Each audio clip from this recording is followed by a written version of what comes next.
चिंता मुक्त हुआ। दूसरा जो खड़ा था उसकी आंख में आंसू भर गए, मेरे घर में 2 बेटियां हैं। फिर बोला अच्छा हुआ भगवान ने मुझे बेटे दिए। कहाँ? बेटियों पढ़ने जाए, कॉलेज जाए, उनको लेने जाओ, छोड़ने जाओ, उनका ध्यान रखो, इसलिए अच्छा है घर में बेटे हो गए। भगवान ने अच्छा मेरे घर में बेटी नहीं दी। इतने में पास में बेटी खड़ी थी, बेटी ने अंकल का कुर्ता खींचा। अंकल, ओ अंकल। हाँ बेटा बोल। अंकल, भगवान बेटी हमेशा मन वाले को, दिल वाले को और किस्मत वाले को देता है। भगवान बेटी कभी भिखारी को नहीं देता। वो छोटी सी लड़की ने, छोटी सी बेटी ने अंकल का कुर्ता खींच कर दी। कहा कि भगवान बेटी हमेशा दिल वाले को, किस्मत वाले को, भाग्य वाले को देता है, भिखारी को नहीं देता। जिसका मन ही नहीं है दान देने का, जो बहन तक को तो कभी 1 रुपया निकाल के नहीं दे, कभी ननन तक को अठन्नी नहीं दे, भगवान ऐसे के घर में क्या छोरी देगा? क्या देगा? भगवान बेटी उसको देता है जिसका मन बड़ा। बेटी आ रही है, देव भाग्य से। और बेटी अपनी किस्मत। एक बार स्वामी विवेकानंद वैष्णो देवी की सीढ़ियां चढ़ रहे थे। एक किसान कंधे पर अपनी बेटी को लेकर जा रहा था, दूसरी बेटी का हाथ पकड़ के जा रहा था। स्वामी विवेकानंद ने कहा बाबा कहाँ जा रहे हो? ऊपर दर्शन करने। तुम्हारे को तुम्हारी बेटी का बोझा लग रहा होगा, लाओ मैं तुम्हारी बेटी को अपने कंधे पर बिठा लेता हूँ, ऊपर जगदम्बा के मंदिर में दे दूंगा, माँ देवी के मंदिर में दे दूंगा। इतने में किसान ने कहा स्वामी विवेकानंद जी, बेटी बाप के कंधे पर बोझा नहीं होती, बेटी जब तक कंधे पर रहती है तो बाप के बोझ को भी हल्का कर देती है। वो बेटियां हुआ करती हैं। बेटी बाप पर बोझा नहीं है। जिस बाप को बेटी बोझा लगे वो बाप नहीं हो सकता। किस्मत वाले हैं। एक बार बेटा अपने माँ बाप को दुखी देख लेगा, पर बेटी कभी अपने माँ बाप को दुखी नहीं देख सकती। थोड़ा सा भी दुख आता है ना तो बेटी कह देती मम्मी अगर तुम्हें यहाँ पर नहीं अच्छा लग रहा तो मेरे पास चलो, मेरे साथ रहना, मेरे पास में रहना, क्यों चिंता करती हो, चलो मेरे साथ में। बेटी होती है, जब तक घर में रहती है ना, कल आप लोग सुनेंगे पार्वती जी की विदाई, जब तक घर में रहती है चहकती रहती है, और जिस दिन चली जाती है तो तुम भी उसका मुंह देखने के लिए तरस जाते हो। बेटियां होती ही ऐसी हैं। बेटी का जीवन होता ही ऐसा है। मायके में रहती है तो जब तक कुंवारी रहती है पिताजी के साथ में बैठकर भोजन करती है। बाप के लिए आगे आगे बढ़कर पिताजी थक के आए चाय ला कर दे देगी, जूस बना कर दे देगी, दूध ला कर दे देगी। पापा से पूछ लेगी पापा कुछ थके हुए लग रहे हो, बहुत काम रहता है, मत करा करो इतना। क्यों करते हो पापा? टाइम नहीं मिलता, थोड़ा सा तो घर में रहा करो। बेटी एक ऐसी होती है जो बाप से आगे रहकर पूछ कर उनकी सेवा कर देती है। और एक बहू होती है घर में रहती जरूर है पर पति के लिए सब कुछ कर सकती है, पर जब ससुर थका मांदा आएगा पानी भी लाएगी तो टाइम देख कर लाएगी, चाय भी बनाएगी टाइम देख कर बनाएगी, और विचार करेगी कि सास बना दे तो सबसे अच्छा। परंतु एक बेटी होती है जो समय पर पिताजी को दवाई लेना है, और आज भी बेटी की भले शादी हो जाए पर बार बार फोन लगा कर बोलती है पापा शुगर बढ़ जाएगी, दवाई ले लेना, वो डॉक्टर बहुत अच्छा आया है उससे ले लेना, वो महाराज आए हैं उनसे मिल लेना। बेटी एक ऐसी होती है जो बाप के लिए तत्पर रहती है, बाप के लिए तत्पर। और पर गांव में जब बेटियां ब्याहती हैं, बहुत दूर गांव अगर बेटी को ब्याह दिया, बहुत दूर भेज दिया, तो बेटी भी तरस जाती है अपने माँ बाप से मिलने के लिए, परिवार से मिलने के लिए। और ऐसी कोई माँ नहीं जिसको मायके की याद नहीं आती हो। बूढ़ी से बूढ़ी को भी राखी पर, त्योहार पर, ऋषि पंचमी पर अपने मायके की याद आ जाती है तो वो भी कह देती है तुम सब मायके चली जाओगी, घर में कोई तो रहे, एक काम करो पाकिट में 4 राखी रख दो, थोड़ी सी कंकु चावल रख दो, मेरे वीरा के लिए, मेरे भाई के लिए भेज दो। भले मैं नहीं जा सकती पर राखी रख के भेज देती।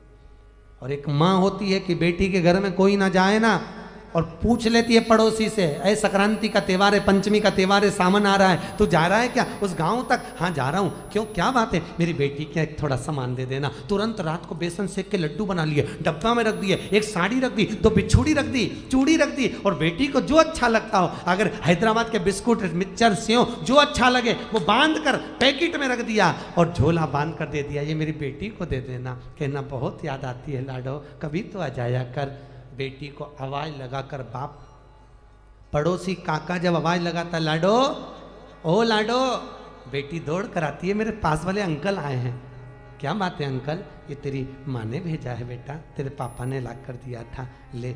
बेटी अंदर ले जाती है, डब्बा खोल कर बेसन का लड्डू जब देखती है तो बेटी की आंख में भी आंसू भर आते हैं। माँ सब भूल जाते हैं पर तू नहीं भूल पाती है। बाहर निकल कर आकर कहती है, अंकल मेरे पापा कैसे हैं? पापा की पूछी, माँ की नहीं। क्यों? क्योंकि बेटा माँ को प्रिय होता है और बेटी बाप को प्रिय होती है। बेटी बाप को स्नेह इतना करती है, आते से पूछती है, मेरे पापा कैसे हैं अंकल? और कैसे हैं? उनको कोई दुख तो नहीं है? बोलना, बहुत दिन हो जाते हैं, इतनी दूर गांव पढ़ना है अंकल, इतनी दूर क्यों पढ़ना दिया? मेरे बाबुल को देखने के लिए तरस जाती हूँ, कभी मिल ही नहीं पाते। भैया भी नहीं आता, 30 त्योहार पर शहर में आता, काम करके निकल जाता, मेरे पास नहीं आता। क्यों? मैं उससे कुछ मांगती नहीं, मुझे कुछ नहीं चाहिए, 500 का नोट भी नहीं चाहिए, 1 रुपया नहीं चाहिए, साड़ी भी नहीं चाहिए, मैं आ नहीं सकती। घर आती हूँ तो मेरी भाभी को ऐसा लगता है कि ननंद आ गई, खूब लेकर चली जाएगी। मैं कौन समझाए भाभी, मुझे किसी चीज़ की कमी नहीं है। मेरे माँ बाप जब तक जिंदा हैं मेरा आने का मन करता है, मुझे बुलाते क्यों नहीं हो? बेटी एक ऐसी होती है जो भाव से दौड़ कर आ जाती है। सब बेटी का दिल ही ऐसा होता है। लोग कहते हैं बेटी की विदाई में सबसे ज्यादा मार रोई। शिव महापुराण में लिखा है कि बेटी की विदाई में सबसे ज्यादा हिमालय राज रोया, पत्थर भी रोया था पार्वती की विदाई में, पत्थर की भी आंख से आंसू निकल गए, हिमालय राज भी रो पड़ा। जानकी जी विदा हुए तो दशरथ जी जनक जी रो पड़े। बेटी की विदाई में जितनी माँ नहीं रोती उससे ज्यादा बाप रोता है। वो भी कह देता है, इसको जो अच्छा लगे ना इसकी विदाई में दे दे, अच्छी अच्छी साड़ी दे दे, अटैची दे दे, देख ले जो चीज़ की कमी हो ना वो दे दे।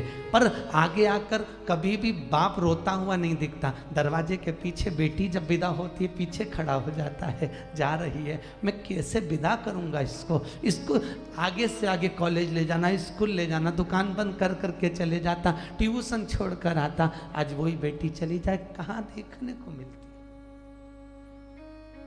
बेटी का जीवन बड़ा विचित्र है। जितने दिन घर में रहे साहब बहुत खुश हुई है, इसके आने से खुशी आई है। बेटियां आ गई, घर में आनंद आ गया। ननंद और बेटियां नहीं आए तो शादी का आनंद भी नहीं आता। इनके आने से कुछ नहीं दे पर आ जाए। क्या मांग रही हैं तुमसे? नहीं तो एक जायदाद के हिस्सेदार ये भी है, जिस दिन खड़ी हो गई ना अदालत में पसीने छुड़वा देगी, पूरे फ्लैट का हिस्सा लेकर जाएगी। कम नहीं, बेटियां होती ही ऐसी। क्या मांगा तक्ष प्रजापति? हे जगदम्बा, हे जगत जननी, हे अम्बा, हे भवानी, मेरे घर में बेटी हो जाए। जगदम्बा खुद बोली, दुर्गा खुद बोली, तुम्हारे घर में पहले से तो इतनी बेटियां, इतनी बेटी का करोगे क्या? जगदम्बा ने जब बोला, दक्ष प्रजापति कहते हैं जितने बेटों से सुख नहीं है साहब, बेटी का मुख देखकर सुख मिल जाता है, इसलिए मुझे बेटियां चाहिए। मेरे घर में ए जगजननी तुम प्रकट हो जाओ, ये मेरे घर में तुम आ जाओ। दक्ष प्रजापति ने जब कहा, माँ तुम मेरे घर में आ जाओ, तुम मेरी बेटी बन जाओ, मेरी बेटी अगर घर में होगी तो मुझे सुख मिलेगा, मुझे आनंद मिलेगा।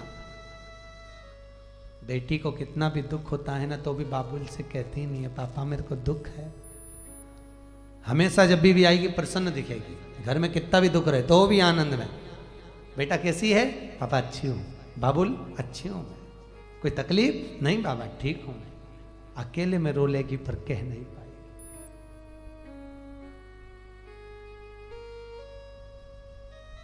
प्रेम रखिए,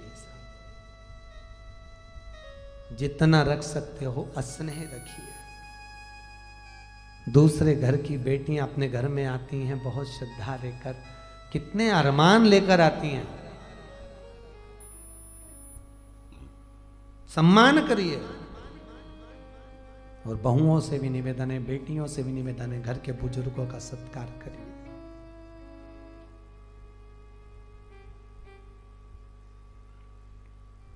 धन से नमन मत करो।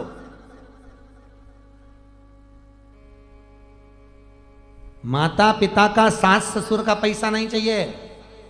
पैसा अगर मिल भी गया, हिस्सा जायदाद का मिल भी गया, तो चोर चुरा कर ले जाएंगे, वापिस रोड पर आ जाओगे। टैक्स का छापा पड़ गया, सब चले गया, कुछ नहीं बचा। माता पिता का जायदाद हिस्सा नहीं चाहिए। माता पिता की सेवा कर लो, उनका आशीर्वाद चाहिए। जायदाद का हिस्सा तो कब बर्बाद हो जाएगा मालूम नहीं पड़ेगा, पर अगर आशीर्वाद मिल गया तो जीवन सार्थक हो जाएगा, फिर हिस्से की जरूरत ही नहीं पड़ेगी। हिस्से की जरूरत क्या? नानी भाई का मायरा सुना है आप लोगों ने? बोलो तो, सुना है? नरसिंह मेहता जी की दादी जी मरी थी, आपको मालूम है? क्या नाम था उनका? अरे जल्दी बोलो, आप ही तो बोले नानी भाई का मायरा सुना है। अभी बोल देते नहीं सुना तो हम बताते। नानी भाई के मायरे में है ना नरसिंह मेहता जी की दादी जय कुंवर बाई, नानी भाई की परदादी जय कुंवर बाई जब मरी तो जेठानी और देवरानी, नरसिंह मेहता की पत्नी और नरसिंह मेहता की भाभी, दोनों रोई। भाभी सबसे ज्यादा रोई, गले लिपट लिपट के रोई। किससे? दादी सास से। इतना घूंघट डाल के रोई, चिपक चिपक के रोई, चिल्ला चिल्ला के रोई, डिजाइन में रोई, खूब अच्छी रोई। और थोड़ी देर रोई, उसके बाद में देवरानी से बोली तू रोले मैं पानी पी के आई। अब तू रोले तो पानी पी के आती। देवरानी जब रोने बैठी तब देवरानी को लगा, नरसिंह मेहता की पत्नी को लगा कि जेठानी जो इतना ताना देती थी, इतनी गाली देती थी, वो इतना क्यों रो रही है। जब देवरानी रोने बैठी तब मालूम पड़ा कि इतनी चिपक के क्यों रो रही थी। सास के कान में सोने की मुर्गी थी, उसको दांत से कतर रही थी। उस सोने की मुर्गी को निकाल रही। मायरे में, नानी भाई के मायरे में सुना होगा आपने, सोने की मुर्गी निकाल ले गई, मटका में डाल दिया और देवरानी रो रही। जेठानी के पास में पूरा घर, जमीन, जायदाद, संपदा सब कुछ था, पर नरसिंह मेहता के पास कुछ नहीं था। कथा में सुना होगा, कुछ भी नहीं। उसके बाद भी 4 मंजिला मकान मिल गया, खूब रात से ठाठ हो गया। तो जेठानी ने गालियां दी किसको? जो बूढ़ी अम्मा मर गई जय कुंवर बाई, उसको, कि चुपचाप से दे गई होगी। चुपचाप से कुछ नहीं दिया, बस दादी ने अगर दिया तो आशीर्वाद दिया। वो आशीर्वाद इतना फल गया कि जीवन सार्थक बना दिया। वो आशीर्वाद इतना फला। धन नहीं चाहिए, संपदा नहीं चाहिए, दौलत नहीं चाहिए। भगवान के मंदिर में जाओ तो रोज रोज कुछ मांगना नहीं, भगवान से निवेदन करना। अधिक मास चल रहा है, अधिक मास की कथा पढ़ोगी तो उसमें लिखा है, लिखा है, क्या लिखा है कि द्रौपदी जब ब्राह्मण की बेटी थी, बहुत छोटी थी, संत लोग आए, इसके पिताजी शांत हो गए। जब संत आए, संतों की इतनी सेवा करी, संतों ने कहा मांग बेटा तुझे क्या चाहिए। तो द्रौपदी ने क्या कहा था? मुझे सुंदर पति मिले, ज्ञानवान पति मिले, वीर पति मिले, अच्छा पति मिले, ऐसा पति मिले, वैसा पति मिले। द्रौपदी ने बस पति मिले, पति मिले, पति मिले 5 बार कह दिया था। तो संतों ने कहा जितनी बार तू बोली उतना ही मिले। ये अधिक मास की कथा में पढ़ा कि नहीं पढ़ा? अधिक मास की कथा में लिखा है, पोथी में। आप किताब पढ़ेंगे अधिक मास की, पोथी में लिखा है जितना बोल रही है उतना पति मिलेगा, उतना प्राप्त हो। रोज रोज भगवान के मंदिर में जाकर भी नहीं मांगना, सोच कर मांगिए क्या मांग रहे हो।